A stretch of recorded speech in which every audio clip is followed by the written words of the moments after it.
Hello दोस्तों, ये paper assistant professor का है जो कि हायर एजुकेशन द्वारा कराया गया हिंदी का पेपर है।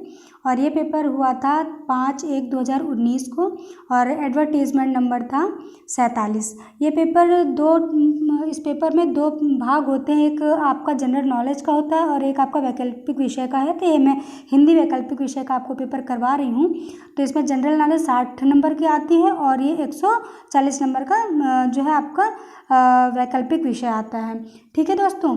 और दूसरी बात यह है कि ये जो पेपर हुआ था जब 2019 में, तो इसमें 15 क्वेश्चन डिलीट हुए थे, तो उनका भी मैं आपको बताते चलूँगी। तो देखते हैं, ये हम स्टार्ट करते हैं। ओके, चलिए। फर्स्ट क्वेश्चन इसमें था कि विश्वविद्यालय अनुदान आयोग अधिनियम किस वर्ष पारित किया गया। तो इसका आंसर है 1956। निम्नलिखित में कौन सांख्यिकी विश्लेषण हेतु एक उपकरण है। तो MATLAB। एक वेबसाइट से दूसरे वेबसाइट पर विचरण को कहते हैं ब्राउजिंग। इसमें से कौन सा एक सर्च इंजन नहीं है। तो गूगल, बिंग और याहू सर्च इंजन है बट विंडोज़ नहीं है। इंटरनेट शब्दावली में IP से क्या तात्पर्य है। तो इसका आंसर है इंटरनेट प्रोटोकॉल। नेक्स्ट क्वेश्चन देखते हैं कि निम्नलिखित में ईमेल एड्रेस का सही प्रारूप कौन सा है। तो इसका आंसर है B, name@thewebsite.info। एक कंप्यूटर डिस्क में कंप्यूटर का कितना डेटा भंडारित किया जा सकता है। तो इसका आंसर है 660 MB। पर्यावरण का क्या अर्थ होता है। तो इसका आंसर है जल, वायु, भूमि, वनस्पतियों एवं प्राणियों के मध्य अंतर संबंध। अगला क्वेश्चन है कि संविधान के 42वें संशोधन के द्वारा वन्य पशु और पक्षियों पर नामक प्रविष्टि को किस सूची में जोड़ा गया। तो इसका आंसर है समवर्ती सूची में। ओके, नेक्स्ट क्वेश्चन नंबर 10 देखते हैं। किस प्रदेश के उच्च न्यायालय ने स्वयं को प्रदेश में गायों का विधिक संरक्षक घोषित किया। तो ये उस समय का करंट अफेयर का क्वेश्चन है। उस समय का आंसर था उत्तराखंड। विश्व पर्यावरण दिवस 2018 की थीम क्या थी। तो इसका आंसर है बीट प्लास्टिक पॉल्यूशन। लेकिन ये अब क्वेश्चन नहीं, अब तो हमें 2021 का देखना पड़ेगा कि 2021 की क्या थीम रखी गई है। ये उस समय के करंट अफेयर का क्वेश्चन था। और 2018 में किसे नेशनल ग्रीन ट्रिब्यूनल का नया चेयरमैन नियुक्त किया गया। ये भी न्यायमूर्ति आदर्श कुमार गोयल। ये भी आपका करंट अफेयर से रिलेटेड था।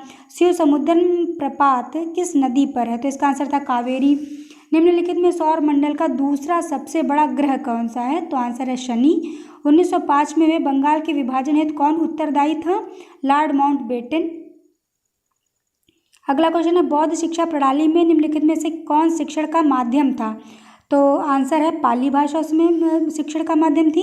राजा राम मोहन राय ने अपनी पुस्तक एकेश्वरवादियों का उपहार किस भाषा में लिखी थी। तो इसका आंसर है फारसी। बलवंत राय मेहता समिति संबंधित है। तो ये पंचायती राज से रिलेटेड है।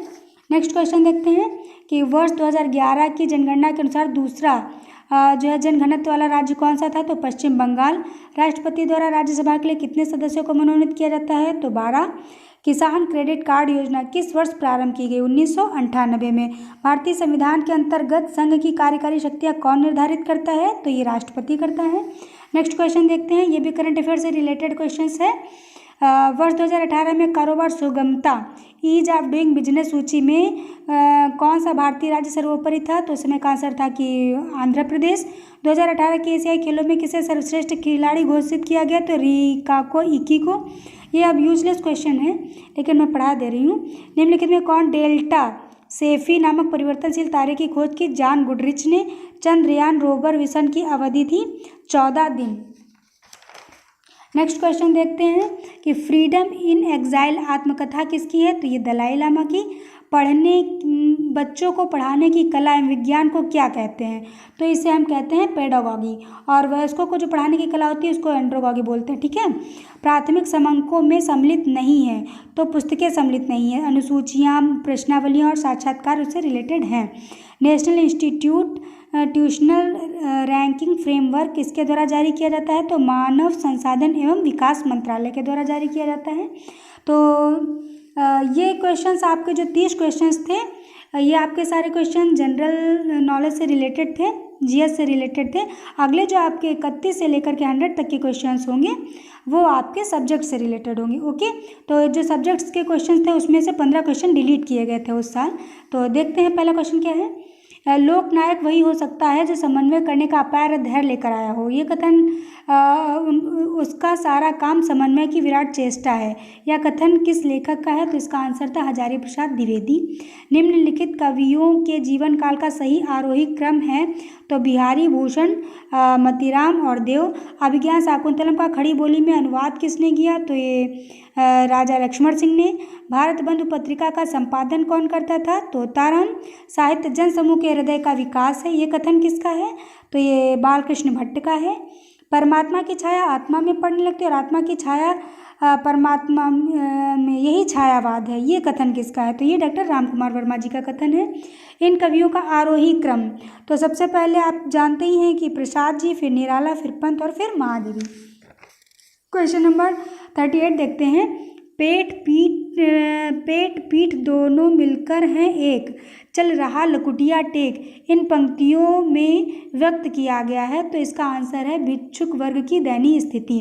निम्नलिखित में कौन सा कवि आधंध्र प्रगतिवादी नहीं रहा? तो ये क्वेश्चन आयोग द्वारा डिलीट कर दिया गया था। अगला क्वेश्चन देखते हैं, क्वेश्चन नंबर 40। ठंडा लोहा के रचनाकार हैं धर्मवीर भारती। रामकृष्ण ने गोवध की समस्या का निवारण करने हेतु कौन सा उपन्यास लिखा? तो इसका आंसर है निस्सहाय हिंदू। प्रेमचंद के उपन्यासों का सही क्रम है सेवा सदन, प्रेमाश्रम, निर्मला गोदान। नेक्स्ट क्वेश्चन देखते हैं कि इतिहास इस बात का गवाह है कि इस महिमामयी शक्ति की उपेक्षा करने वाले साम्राज्य नष्ट हो गए। यह कथन किस उपन्यास का है? तो यह जो है बाणभट्ट की आत्मकथा का से रिलेटेड है ये कथन, जो कि हजारी प्रसाद द्विवेदी जी ने लिखा था। और इनका सही क्रम बताइए। तो ये भी क्वेश्चन जो है 44 नंबर क्वेश्चन आपका आयोग द्वारा डिलीट कर दिया गया था।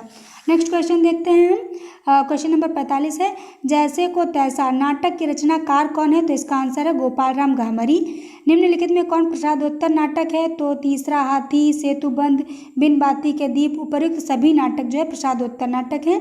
प्रसिद्ध निबंध अर्धनारीश्वर के लेखक हैं तो ये रामधारी सिंह दिनकर जी का जो है निबंध। अगला क्वेश्चन है कि इनका सही क्रम बताएं। जो क्वेश्चन नंबर 48 है इसको भी आयोग द्वारा डिलीट कर दिया गया था। क्वेश्चन नंबर है 49। 10 तस्वीरें किस विधा की रचना है? तो इसका आंसर है रेखा चित्र। निम्नलिखित में कौन सा लेखक जीवनी लेखक नहीं है? तो अज्ञेय नहीं है। डॉक्टर रामविलास शर्मा, अमृत राय और विष्णु प्रभाकर जीवनी लेखक हैं, बट जो है आपके अज्ञेय जी नहीं है। क्वेश्चन नंबर 51 देखते हैं। विभावना अलंकार का लक्षण है? तो इसका आंसर है बिना कारण के कार्य की सिद्धि। नेक्स्ट क्वेश्चन, इनमें से कौन अलंकारवादी आचार्य नहीं है? तो आंसर है आनंदवर्धन। केशव, भामा और जयदेव आज अलंकारवादी हैं, जबकि आनंदवर्धन आपके अलंकारवादी नहीं हैं, बल्कि ये वक्रोक्ति सिद्धांत जो इन्होंने दिया था आनंदवर्धन ने। नेक्स्ट क्वेश्चन देखते हैं 53। ब्रह्मानंद सहोदर किसे कहा गया है? तो ये रस को कहा गया है। नेक्स्ट क्वेश्चन, मिथक का घनिष्ठ संबंध होता है तो अति मानवीय पौराणिक पात्रों से। क्वेश्चन देखते हैं अनुभवात्मक। ये जो क्वेश्चन आपका 55 है ये भी आयोग द्वारा डिलीट कर दिया गया था। तो नेक्स्ट क्वेश्चन देखते हैं 56। इनमें से रामविलास शर्मा की कृति का नाम बताइए। तो ये भी आपका आयोग द्वारा डिलीट कर दिया गया था। अगला देखते हैं क्वेश्चन नंबर 57। तो ये वाला भी क्वेश्चन आयोग द्वारा डिलीट कर दिया गया था। अगला देखते हैं 58। अरस्तु के अनुकरण सिद्धांत में कौन सी बात नहीं है? तो इसका आंसर डी बताया गया था आयोग द्वारा कि काव्य प्रकृति का अनुकरण नहीं है। प्रिंसिपल ऑफ लिटरेरी क्रिटिसिज्म पुस्तक के लेखक है रिचर्ड्स। किसकी मान्यता है कि औदात्य अभिव्यक्ति की उच्चता और उत्कृष्टता का नाम है? तो ये लॉन्जाइनस का है। ओके, नेक्स्ट क्वेश्चन देखते हैं कि आधुनिक हिंदी गद्य के जनक माने जाते हैं।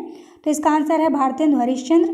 क्वेश्चन नंबर 62 देखते हैं कि भारत भारती काव्य का प्रकाशन कब हुआ था? तो 1912 में। ये भारत भारती कृति आपकी मैथिलीशरण गुप्त की है। नेक्स्ट क्वेश्चन है कि रचना काल के आरोही क्रम में सही वर्ग को जो है आप सुव्यवस्थित करें। तो इसका आंसर सी है साकेत, यशोधरा, द्वापर और जय भारत।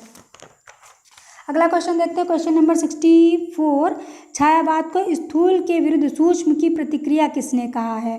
तो ये आंसर तो सही है, डॉक्टर नगेंद्र ने कहा है, लेकिन इसको जो है आयोग द्वारा डिलीट कर दिया गया था। अगला क्वेश्चन देखते हैं पंत को उनकी किस कृति पर भारतीय ज्ञानपीठ पुरस्कार मिला? तो सभी जानते हैं चिदम्बरा पर।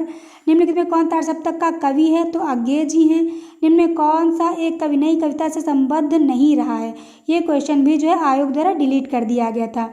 क्वेश्चन नंबर 68 देखते हैं। प्रभा नामक पत्रिका का संपादन किसने किया? तो बालकृष्ण शर्मा नवीन ने। अगला क्वेश्चन है, प्रयोगवाद के प्रवर्तक के अनुसार प्रयोगवादी काव्य का सबसे मुख्य तत्व क्या होना चाहिए?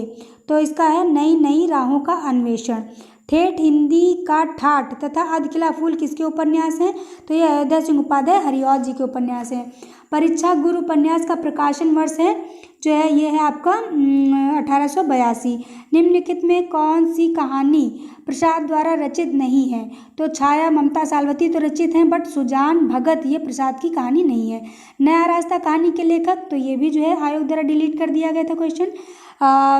इन भारतीय नाटकों का जो है सही अनुक्रम क्या है? तो सही समय जो है कालक्रम है भारतीय नाटकों का 1850 से लेकर के 1900 ईस्वी तक। अगला क्वेश्चन है, स्वर्ग की झलक व अंधी गली के लेखक कौन है? तो इसका आंसर है उपेंद्र नाथ अश्क। आधे अधूरे नाटक का मूल प्रतिपाद्य क्या है? तो मध्यम वर्गीय परिवार की विसंगति। अगला क्वेश्चन देखते हैं कि हम ये वीडियो काफ़ी लंबा हो रहा है, इसको यहीं पे हम वाइंड अप करते हैं। नेक्स्ट अगला वीडियो हम 77 से बनाएंगे। Okay friends, bye.